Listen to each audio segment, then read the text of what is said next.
Estamos con el doctor Vinces, ¿no? Gran médico peruano, amigo, colega, a quien ya hemos entrevistado muchas veces aquí, y lo he invitado expresamente porque como médico, me tengo que solidarizar con mis compañeros médicos que están en la calle reclamando por sus derechos, que le meten agua diestra y siniestra con Rochabús. Es una tremenda falta de respeto, y yo no creo, éticamente no puedo quedarme callado cuando veo que pasan los días y el Estado peruano no busca una solución definitiva. El doctor Vinces, médico como yo, es una persona que también tiene muchos conocimientos con respecto a la problemática que está viviendo el país. Un país que está creciendo como nunca. Entonces la pregunta es, si en este momento que hay un crecimiento del país como nunca y no se arregla el problema médico, pues entonces, ¿cuándo vamos a tener la solución? Mi querido doctor Vince, bienvenido a este programa. ¿Cómo está, Armando? Gracias, querido Armando. ¿Cuáles son los comentarios del tema que estoy invitando a tocar? Mira, Armando, tú has dado un punto importante, pero nosotros queremos dirigirnos a través de estas ondas radiales a la opinión pública para que quede claramente sentado que el problema no es de los médicos por los médicos y para los médicos. Acá el problema es la salud del país. Como ya decían pensadores peruanos, la salud en nuestro país está enferma, y está enferma gravemente. No es un problema de ahora, es un problema de muchas generaciones. Pero tú has dicho una verdad importante que se refleja igual en el Ministerio de Salud, igual en el Seguro Social. El país está creciendo. Las reservas internacionales del país superan los 60.000 millones de dólares que están ahí guardaditos como reservas internacionales. La gran pregunta que nosotros nos hacemos es, dentro del Seguro Social, en el año 2005, por ejemplo, el presupuesto institucional era de 3.500 millones de soles. Ahora, en el 2012, el presupuesto del Seguro Social es de 7.500 millones de soles al año. Por lo tanto, la gran pregunta es, ¿hay dinero o no hay dinero? La respuesta es sí, señores, hay dinero. ¿Qué cosas se está haciendo con el dinero por la salud de los asegurados y por la salud de la población del país? Es eso lo que los médicos estamos reclamando. Que el dinero del Estado y que el dinero de la Seguridad Social se use adecuadamente para dar una debida atención a los asegurados. Que no existan los problemas que existen ahora, que para que se dé una atención el asegurado tiene que esperar 2 meses, 3 meses, que para que se dé una operación muchas veces tiene que esperar hasta 1 año. Y el día de hoy, por ejemplo, me informan que en el INCOR, en el Instituto Nacional del Corazón, hay niños que esperan ser operados y lamentablemente se mueren, Armando. Entonces, aquí nosotros no estamos peleando por nosotros estamos peleando porque se dé una mejor atención de calidad, oportuna y sobre todo digna a la población. Para mí el problema central es cuál es el valor que para la población tiene su salud. Mira, estoy totalmente de acuerdo contigo, porque yo recuerdo que cuando me recibí de médico, luego de 10 años de estudios, porque antes eran 10 años de estudios, la carrera de la facultad en San Fernando, y me tocó asistir al pueblo de Jayanca, que queda a 1 hora de Chiclayo, y llegué a mi posta. Era el año de 1989. Cuando yo llegué a mi posta, no tenía una enfermera que me ayude, menos un ginecostetra o una obstetra, no tenía una secretaria que me ayude a buscar las historias clínicas, no tenía una técnica que me ayude a poner las inyecciones, no tenía quien barra el consultorio, y tenía que hacer de todo, tenía que ser de tramitador, de obstetra, de enfermero, de barredor, de todo. Y cuando abrí la gaveta que había de medicamentos en la posta, lo único que había era un medicamento que se llamaba Ferronicum en gotas, ¿no? Que es fierro, pero no tenía ni siquiera una ampicilina o una penicilina. El problema de la salud en todo el Perú, la verdad sea dicha, es que los estados, los gobiernos pasan y pasan y pasan y no le dan la prioridad que requiere ni a salud ni a educación. Entonces, somos un país que crece por fuera, pero por dentro estamos vacíos, y estamos vacíos porque si no hay educación buena y no hay salud buena, entonces vamos a tener ciudadanos de quinta categoría. Y sí, lo que me ha molestado mucho y ha provocado que haga un paréntesis en mi alocución diaria sobre medicina, porque creo que es muy importante, me ha molestado mucho ver que hay un hospital inaugurado con una serie de equipamientos médicos, están debidamente envueltos, encefalonados, con una cantidad de dinero, ¿no?, que se desperdicia, con muchos equipos que seguramente están arrumados ahí, y muchos de ellos se van a descalibrar y se van a malograr, porque muchos de esos equipos son de una tecnología muy avanzada y necesitan estar a cierta temperatura, etcétera, etcétera, etcétera. Una mala inversión hecha a la diabla, hecha al champazo, y eso no puede ser.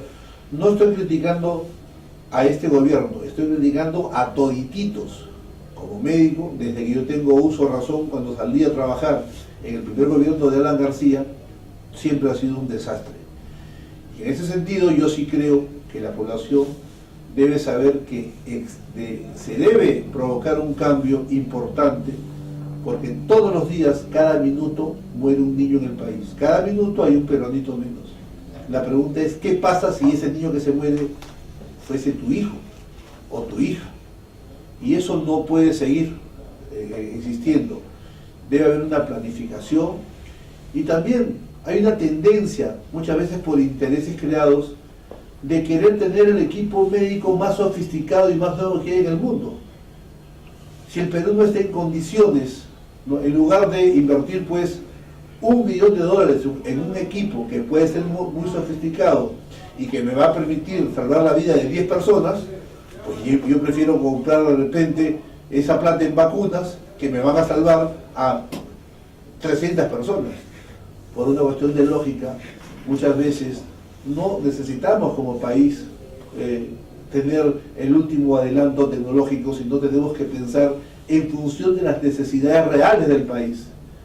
Al respecto, le cedo la palabra, ¿no?, a nuestro invitado, para que él, con la experiencia que tiene en estos avatares de la vida cotidiana del ámbito médico, nos pueda seguir dando sus comentarios. Doctor Vinces, adelante. Mira, Armando, yo por ejemplo escucho tu programa, que es muy, muy escuchado por la opinión pública en general, por ciudadanos muy corriente, y yo escucho y veo cuáles son las preguntas más frecuentes que hacen. Cuando tú escuchas las preguntas más frecuentes que hace cualquier ciudadano común, tú puedes llegar desde el punto de vista científico a una conclusión. ¿De qué cosa se enferma más la población y de qué cosa muere más la población?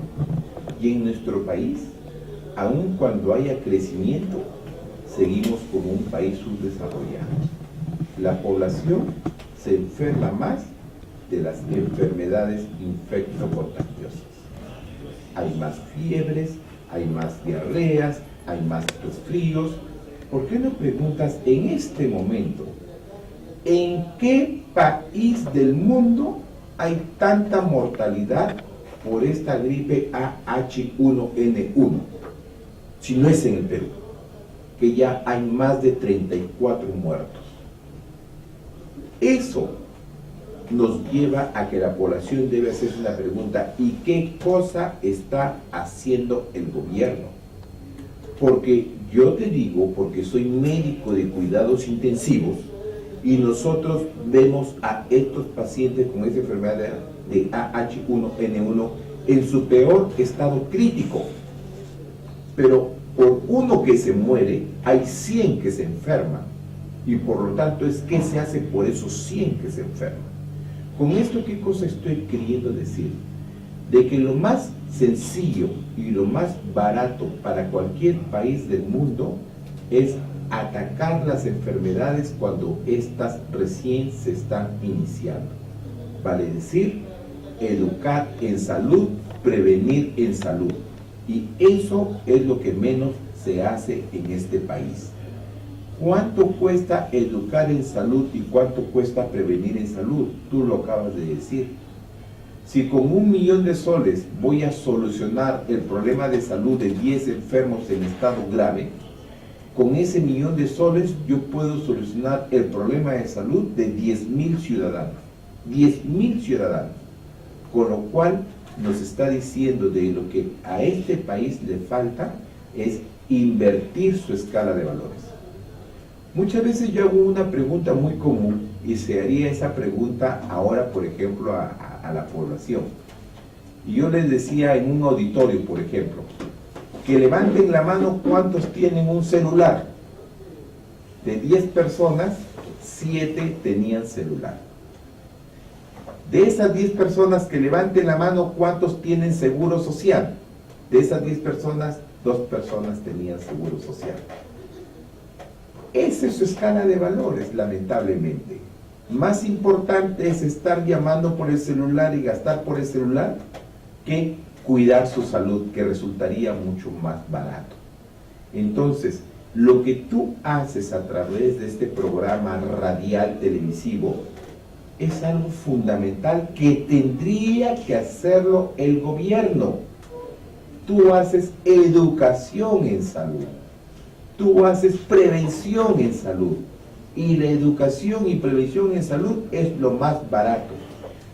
¿Por qué, por ejemplo, no existen convenios entre el Ministerio de Salud y el Ministerio de Educación para hacer educación en salud desde el colegio? ¿Por qué? Porque hay muchos grupos de interés que no les conviene ni les interesa que la población se eduque en salud. ¿Por qué? Porque más caro es atender las enfermedades. Ese es el problema real. Así es, esa es una verdad que no se puede ocultar. El doctor Vilches tiene toda la razón y es importante, amigo oyente, que siempre estamos en contacto con las ondas de Radio Exitosa, que tengamos por cierto esta situación.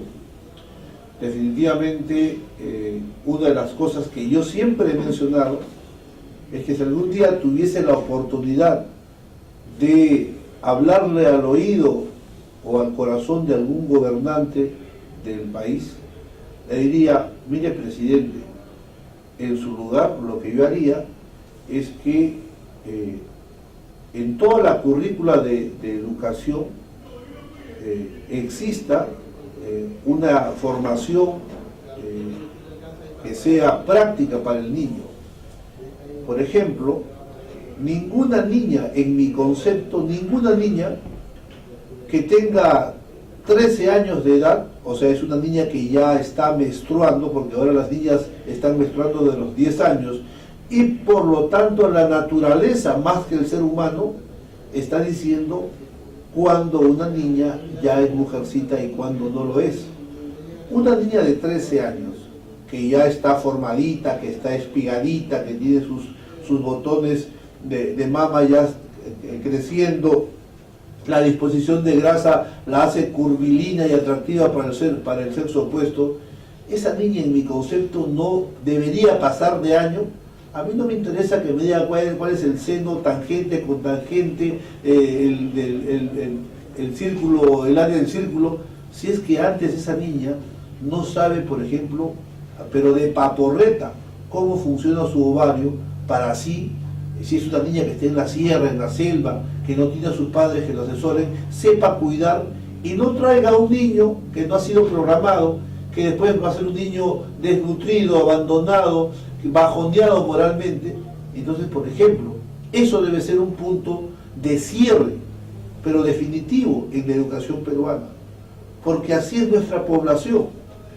Hay cosas que son concretas. ¿De qué te sirve traer el equipo de la resonancia nuclear magnética de última generación, que te puede costar no solamente $2 millones el aparato, sino la implementación puede llegar a $5 millones, cuando de repente no tienes vacunas para enfermedades elementales que son endémicas? O sea, eso es una locura. Y más que una locura, es una inconsciencia total. Porque tú te puedes equivocar de repente en la construcción de bancas, te puedes equivocar en la construcción de algunos veredas, te puedes equivocar en el diseño de una llanta, pero si tú te equivocas en salud, se muere la persona. Y sobre todo cuando el error viene de las esferas altas, porque si el médico se equivoca, se muere el paciente, pero si se equivocan las personas que están por encima del sistema de salud, se mueren centenares de personas. Y no estoy hablando de este gobierno, estoy hablando en sentido general del pensamiento macro que debe tener el país de una vez por todas. Vamos a hacer un pequeño corte y regresamos con el doctor Vinces para hablar ya no solamente de este aspecto que nos interesa a todos, sino también de algunos temas médicos, porque el doctor Vinces es un reconocido médico que justamente trabaja, como ya lo he dicho, en la unidad de cuidados intensivos, y vamos a hablar también algo de eso. Bueno, que ellos concenan con la muerte, porque esa es la realidad de cuidados intensivos, pero eso vamos a hablar luego de este tema previo, que es la difícil situación médica y estado de la administración de salud en el país. Adelante, doctor. Bueno, mira, Armando, nosotros en principio tenemos un juramento hipocrático que es primero no hacer daño y nunca abandonar al paciente. Nosotros nunca vamos a abandonar al paciente, sobre todo aquel paciente que se encuentra en estado crítico, aquel paciente que siente la angustia de ir al hospital, que cree que se va a morir, ese paciente que va a ser atendido en emergencia, en la unidad de cuidados intensivos, ese paciente diabético que se puede descompensar por cualquier causa, ese paciente hipertiroideo que se puede compensar por cualquier causa, ninguno de esos pacientes son abandonados por nosotros. Quiere decir que en un momento de paralización, nosotros contrariamente trabajamos doble. ¿Y por qué trabajamos doble? Porque reforzamos todo lo que se llaman las áreas críticas, las áreas de emergencia, las áreas de cuidados intensivos, las áreas de hospitalización, y el paciente que se encuentra en estado grave y que requiere ser operado, pues es operado. Entonces se forman lo que se llaman los respectivos piquetes de atención en guardia, además de los equipos de guardia. Entonces se redobla la atención. En primer lugar, para darle las garantías y seguridades a la población, sea asegurada o no asegurada, de que su atención está cautelada. En segundo lugar, lamentablemente estas medidas son medidas extremas cuando encontramos oídos sordos a los pedidos. Estos pedidos no son de un día, no son de 2 días. Nosotros tenemos un reclamo que ya viene de 10 meses. Van a ser casi 11 meses. Y las cosas en el Seguro Social están igual o peor que antes. Entonces, estos reclamos que duran 10 meses, 11 meses, lamentablemente tienen un costo. Y se dice que el principal afectado es el paciente. Nosotros lo reconocemos, lo aceptamos. Pero ¿qué hace la autoridad para evitar que ese paciente sea afectado? lamentablemente no hacen nada. Y nos echan a nosotros la responsabilidad de la falta de atención de esos pacientes. Pues nosotros decimos, y hoy día lo hemos dicho en un medio de comunicación, nosotros tenemos el sueño, el ideal de que todo paciente que va a atenderse en el día en el Seguro Social pueda ser atendido. ¿Eso es posible o no es posible? Sí es posible. Entonces, de la misma manera, si hay esta paralización de labores que va a durar 2 días, lamentablemente, nosotros estamos en condiciones al día siguiente de duplicar la atención de la población. ¿Qué cosa es lo que se necesita? Organización. ¿Y quién tiene que dar esa organización? Las autoridades. Lamentablemente, ahí está el punto muerto. Como siempre digo, el Seguro Social no tiene problemas de recursos, al Seguro Social no le falta dinero, al Seguro Social lo que necesita es mejorar la gestión. Y muy lamentablemente, tengo que decirlo, Armando, muy lamentablemente en el Seguro Social, cuando es dirigido por no médicos, parece que las cosas van un poquito mejor que cuando es dirigido por médicos. Curiosamente, nuestra huelga del año pasado fue solucionado por los profesionales de la PCM. Y cuando entró la presidenta ejecutiva, la doctora Virginia Afigo, en vez de mejorar las cosas, lamentablemente las empeoraron. Hasta aquí yo quiero hacer un poco la puntualización del porqué de las cosas, de cómo están las cosas, y si hubiera algún tema médico importante, yo soy médico de la unidad de cuidados intensivos del Hospital de Nara, se ven pacientes en mucho estado crítico, hemos visto pacientes de la enfermedad del AH1N1, yo mismo, y te confieso Armando, yo mismo hace 2 semanas sufrí esta inclemencia.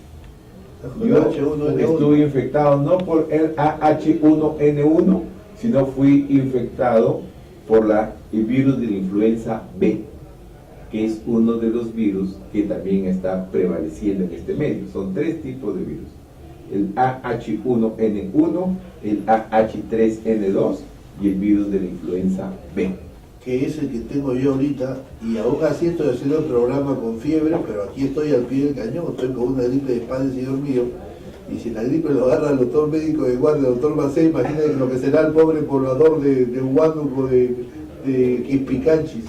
Es que es así, hermano, yo no entiendo cómo estás tú acá, pero ese virus de la influenza B genera dolores osteomusculares terribles, hay una gran congestión nasal, hay dolor de garganta, hay fiebre continua las 24 horas del día y finalmente lleva a un estado de postración. El paciente tiene que estar en cama. En esos casos, ¿qué cosa es lo recomendable? En primer lugar, reposo. En segundo lugar, tiene que haber bastante y adecuada hidratación. Tomar líquidos por la vía oral, de preferencia bebidas tibias, es lo más maravilloso. La naturaleza se encarga de depurar los líquidos que no los va a necesitar. Y en tercer lugar, tratamiento sintomático. Para el dolor de cabeza, para el resfrío, para la fiebre. Usualmente los antipiréticos son muy buenos en este caso. El paracetamol. Es importante que la gente recuerde de que estos virus son unos seres que ingresan a tu organismo y cumplen un ciclo de vida, ¿no? Que ahí te agarran a puñetazos, te meten chalaca, puntapié, codazo, o sea, te destrozan y después se van, ¿ok? Tienen un ciclo de vida. La ciencia médica no ha podido todavía encontrar medicamentos que nos puedan aniquilar cuando la infección ya está dada. O sea, tenemos que esperar. Es en ese constante compás de espera lo importante que tú debes de saber. La hidratación es básica. ¿Por qué? Porque encima de que vas a jadear porque obviamente hay una congestión pulmonar y ya no puedes respirar bien, entonces por naturaleza, por defenderte, respiras más rápido, pero cuando tú respiras más rápido pierdes agua. Y si encima tienes fiebre, pierdes más agua. Y entonces, y si pierdes agua por la perspiración, por la respiración acelerada, más la temperatura, ese moco que está dentro se hace como chicle, no sale, se suma ahí una bacteria, cualquier tipo de bacteria, y entonces la cosa se complica. Entonces tienes que hidratarte bien, tienes que, como dice el doctor, controlar esa fiebre, controlarla con hidratación, con antipiréticos. Debes descansar en cama, debes estar echadito ahí. ¿Por qué? Porque así las energías no son utilizadas en caminar, correr, caminar, estresar, sino son concentradas para tratar de rehabilitarte más. Ahora, ¿qué pasa cuando estas enfermedades no son tomadas en cuenta y le da, por ejemplo, a un niño?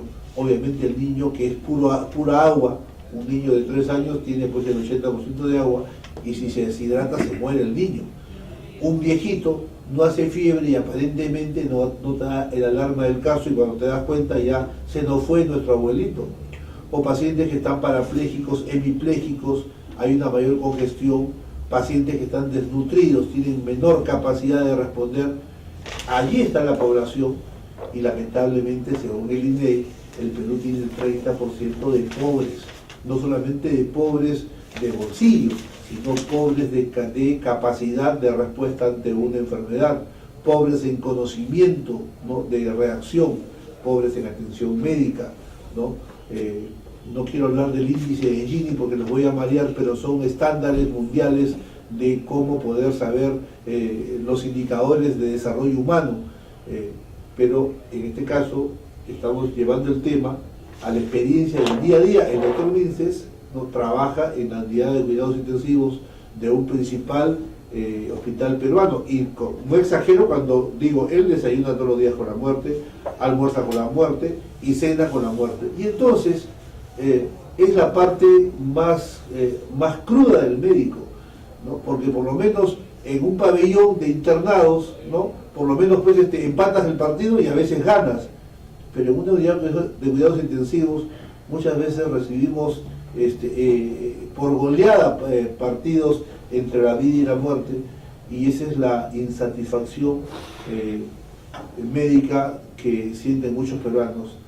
Le deseo nuevamente los micrófonos al doctor Vinces para que nos siga advirtiendo sobre estas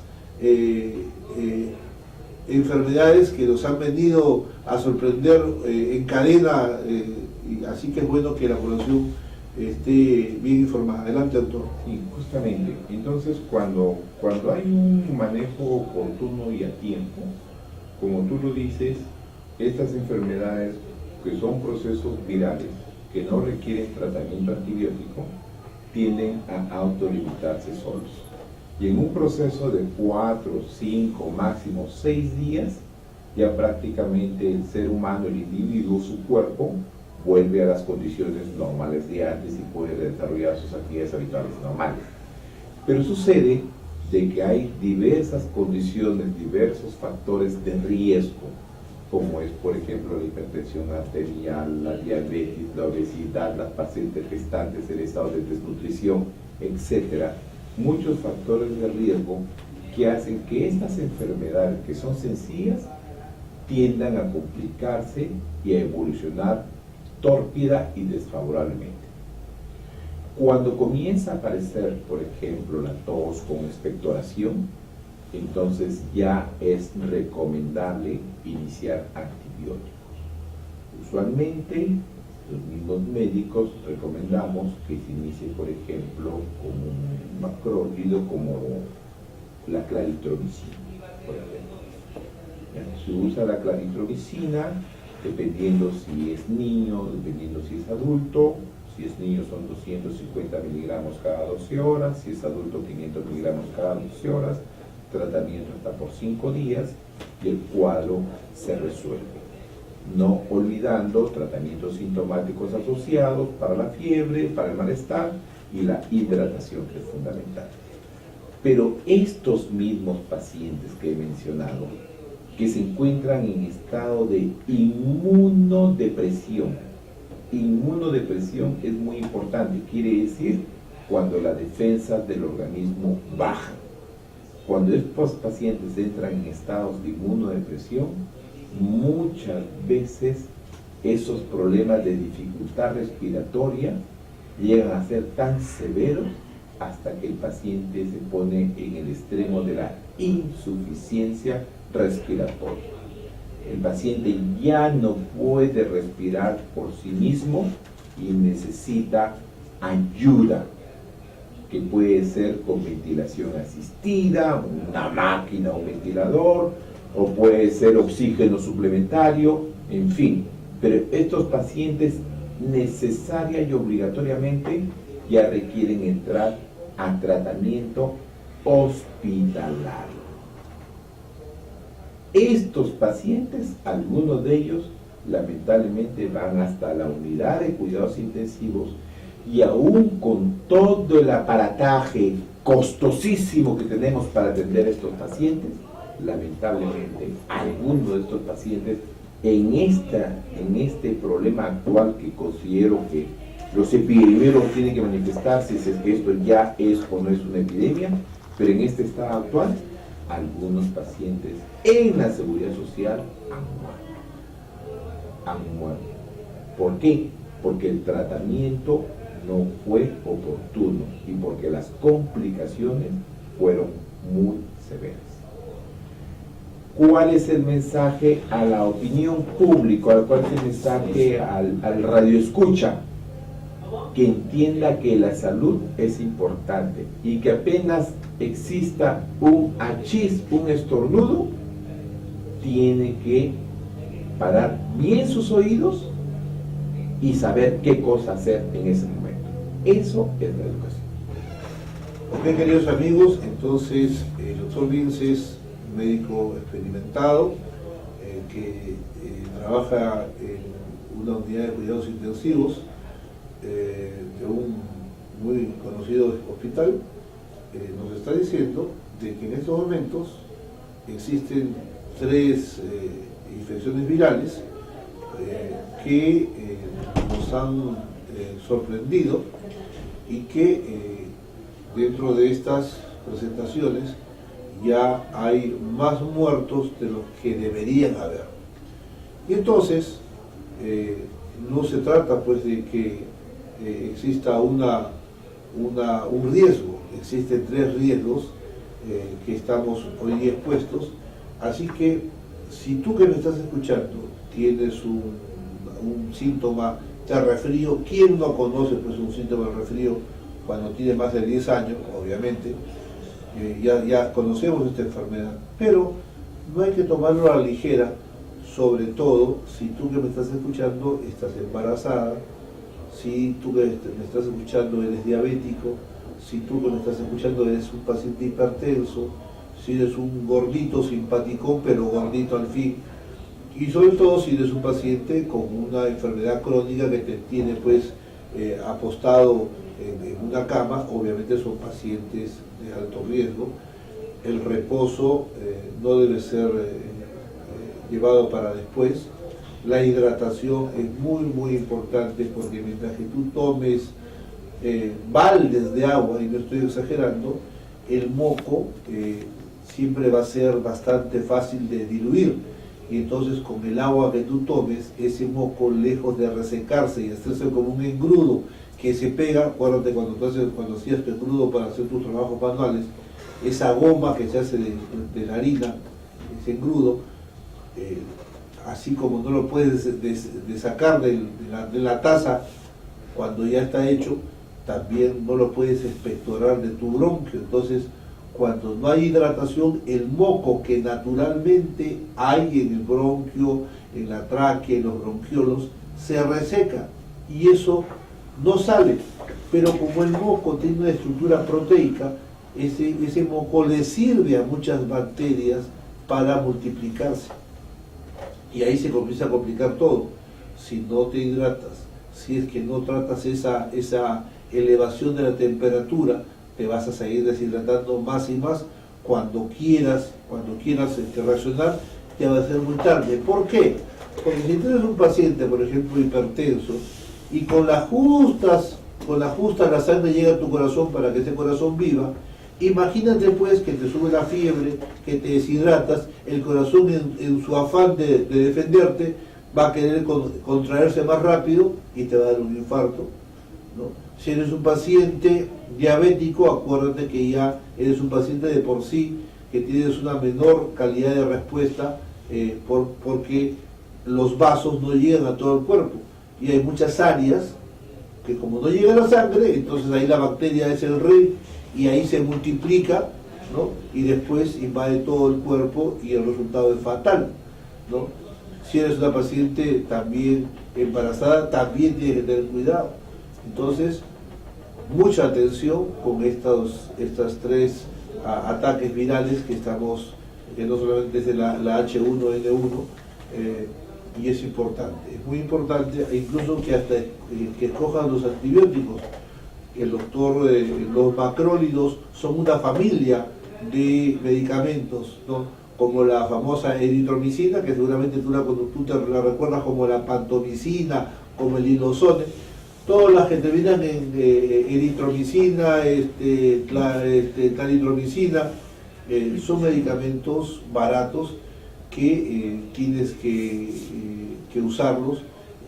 Llega un momento en que tú ves que no curas y comienzas tú a tener una expectoración y ves que esa expectoración ya sale verdosa, amarillenta, entonces te tienes que preparar porque estás enfrentándote ya a dos agentes patógenos, tanto el virus por un lado, que ya está de salida o se puede prolongar, pero la otra que llega atrás, que es una infección bacteriana que puede ser de cualquier tipo, de cualquier etiología, cualquier causa.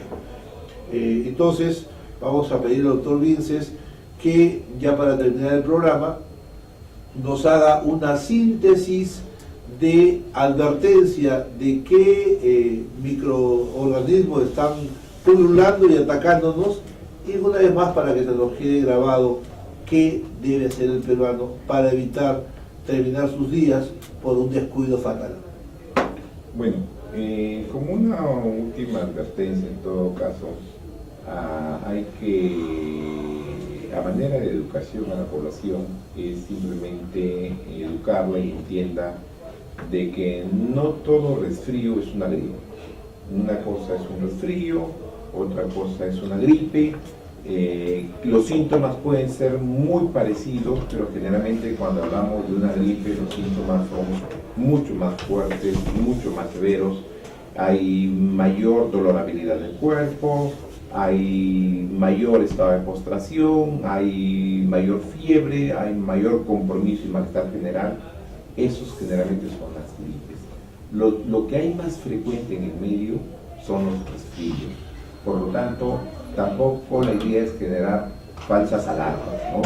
Lo más frecuente es el resfrío, que hay un poco de congestión nasal, un poco de malestar general, y en esos casos el tratamiento central importantísimo es la hidratación en la población, una adecuada hidratación, una adecuada cobertura de la ropa de abrigo, una adecuada alimentación. Por ejemplo, la vitamina C es fundamental, los cítricos en esta época es fundamental, ayudan a mejorar las defensas, tienen efecto antioxidante, mejor protección de mucosas, las vitaminas A.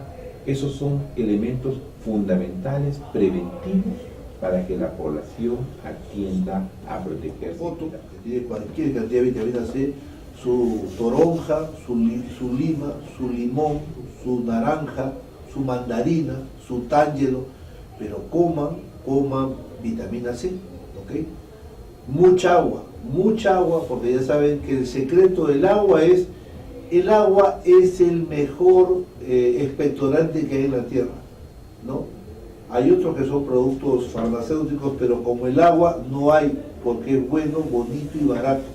Agua y agua. Toma té, café, limonada, naranjada, agua sola, pero toma agua, mi querido amigo, que esa es una forma importantísima. Mucha vitamina C en estos días. Y entonces le agradecemos al doctor Vinces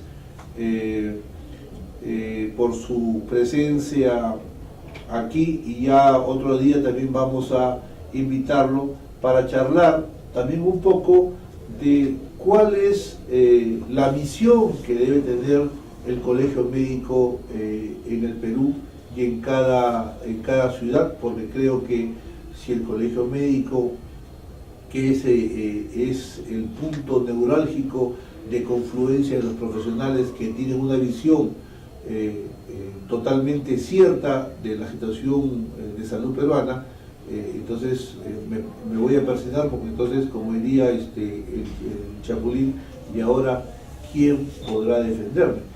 Con ese interrogante me despido y le agradezco al doctor por su presencia. Gracias, doctor. Gracias, Armando, y gracias a tus queridos radioyentes. Ok, chao, chao, nos vemos mañana.